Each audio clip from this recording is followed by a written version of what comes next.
If you come to British Columbia, when you land in the Vancouver International Airport, you're going to see that the airport is full of First Nations art and monolithic-sized cedar sculptures. It's beautiful. It's a wonderful place to start your journey. The art in the airport signals a step forward in the reconciliation with First Nations because it combines Indigenous culture with the identity of the lands that we now refer to as supernatural BC. But it does not signal the level of reconciliation that you're going to see everywhere else in the province. There's over 200 First Nations in BC, and many of them are still fighting for the basic right to self-determination, the right to make decisions as sovereign nations. There's a well-known saying, "Be the change you want to see in others." That saying defines Michael Schneider. Michael is advancing reconciliation with the First Nation whose territory his guide outfitting business is situated in. Michael's not doing this because the government is telling him to do it. Michael's doing this because it's the right thing to do. It's the right thing to do in his heart as a citizen of the province of British Columbia, in his heart as a professional outfitter, in his heart as a hunter.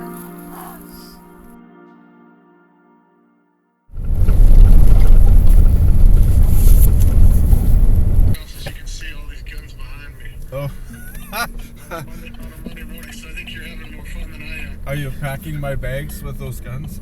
I had this dream when I was 12 years old. I was out with my dad hunting in British Columbia and fell in love with the province and the land, and just that was a dream just to be there. I guess being an outfitter, you get to spend a lot of time out in that kind of setting, and having come from Germany, you can only prepare so much. And so a First Nations person back then taught me everything from scratch. As a guide outfitter, you have a tenure, and that tenure is a certificate and an operating license. And we have 2 certificates ourselves. And you got to know that when I started in my first guide area versus second guide area, there was a difference. The first one, I inherited a positive relationship, and the other place had a really bad history, a negative history. So I reached out to leadership, the chief, and trying to understand why that relationship was a bad one, and then turning that into a positive one, and becoming somebody that's actually valuable to the community, to the people, and as a business. When I was a kid growing up here, it was like the whole community teaching us. Then there was a generation where we slowly started losing everything. If things keep going the way they're going, then our grandchildren and their children they're not going to know how to survive. In community, because we're isolated up here, having youth here without stuff for them to do, they tend to start walking down the wrong path in life. At the end of the day, it's about time somebody did something. You know, we all know where we are and who we are. This country was colonized by, you know, people that came here. There was people that were here before, and there was a system put in place to extract resources. It was beaver pelts before, and now it's mining and whatever. We are where we are, but we should know about where we came from. We should know our history. Now we are in our present. I don't find the present acceptable because of what I've learned, what happens in communities when you see these children bury their mothers.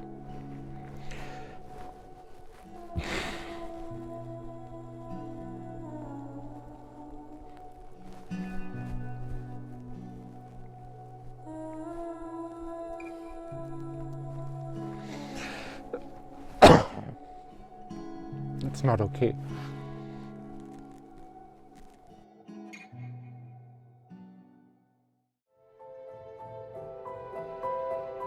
The conversation with Chief and his wife in the end came down to what can we provide to some of the youth before they start maybe trying alcohol, weed, or other drugs. Fairly quickly it became apparent that we could provide maybe to some youth something like an internship or apprenticeship, and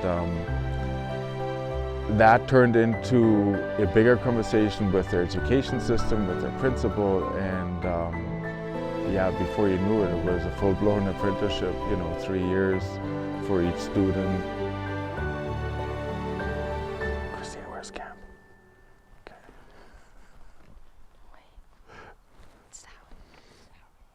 Why? Because Christine pointed there. Why? Okay. What else could you use so you know the direction? Okay, what else? Yeah.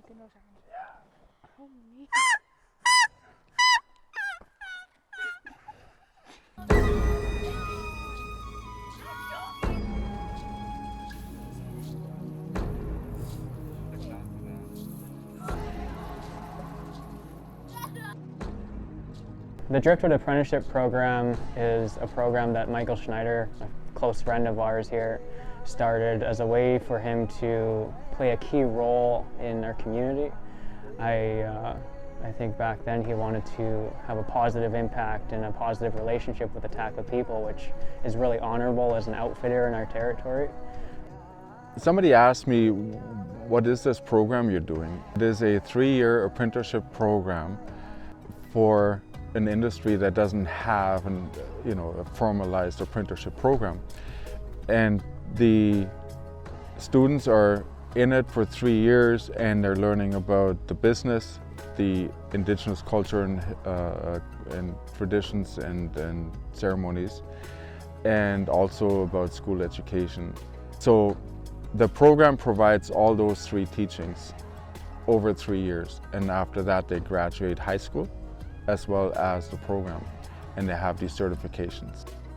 And the benefit is that the kids get exposed to a broad spectrum of job opportunities or skills, from if it's in a kitchen or in cabin building or processing of meat or taxidermy or marketing, social media. It's very broad, even bookkeeping, accounting, reporting to government, and other tourism opportunities, And as an active operation, we're not just a kids camp. They're apprentices. They're part of the business, and in that business, they're learning about all these different steps and aspects of how to run a successful outfitting business. We're in the 38th year or something, and so we've made many mistakes. We're learning every day something new, and the kids are learning with us. They're seeing things, learning things, and are part of an operation.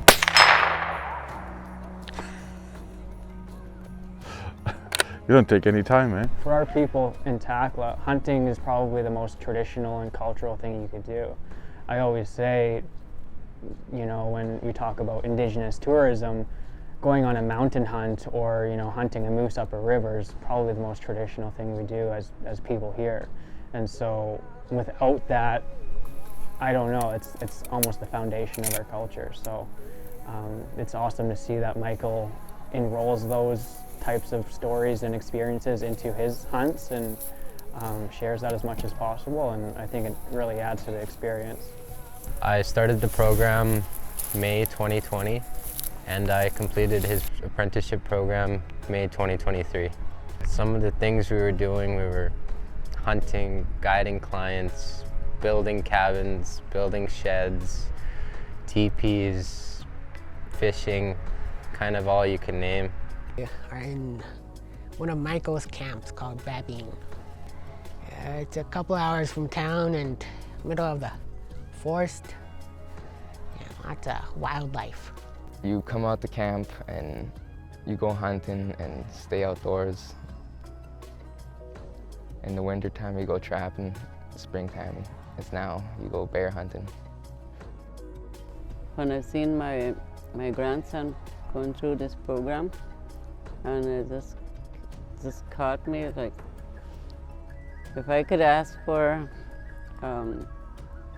or push somebody to do a women's or girls program like this, the way my grandson went through, I said, I know my granddaughters are gonna love it, and I know they're gonna learn a lot. We started a girls program because there was a demand, and we had sort of everything in place. We just needed that little bit of push at the end, and there's a specific grandma that's raising 5 grandchildren that asked us, could we take 2 of her granddaughters? And that was sort of the trigger. And then there's a 3rd girl, and they're really close, all 3 of them. It made sense to have all 3 join. They all wanted to really badly, and so we said, okay, we'll do it.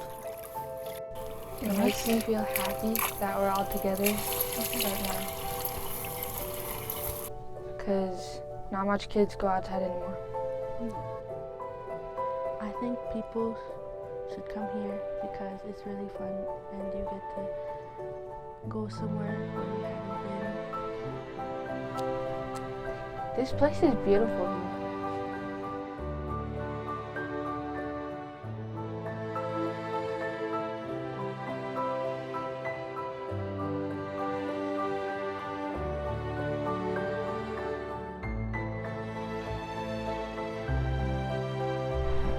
The tangible change that I've seen is that the children, when they're out here on the land, is that they're actually communicating more openly and honestly about the issues that are in their lives and the challenges that they have to face.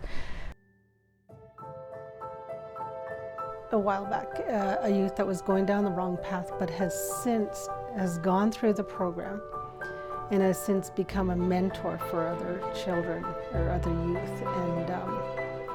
And he did a complete 180 from going down the wrong path to now becoming a mentor to someone that they can look up to. Before the program, I was just this little kid, little shit running around. I've learned so much from this program, and I've grown up so much from it. It made me the man I am today, and I'm going to stick with it and try to be the best guide I can and mentor I can for the kids. The program is totally reliable on us doing well as a business. If I cannot make a living at it anymore, then I can't do a program. I see a lot of youths wherever I go that struggle with the same kind of struggles we have here. So it'd be nice to have them take part in programs like this. I just think this has become essential to definitely the Takla community, because this is where it's born, this is where it's grown. Yeah, the wish would be for the kids to come out of a program like this or any other program, if there are others that are similar, what have you, to see what the world has to offer. It showcases the importance of doing something meaningful as a business, as a company, on operating on a traditional territory of a First Nation, that you can, even as a small operator as we are, you can be a positive impact to the community and save lives.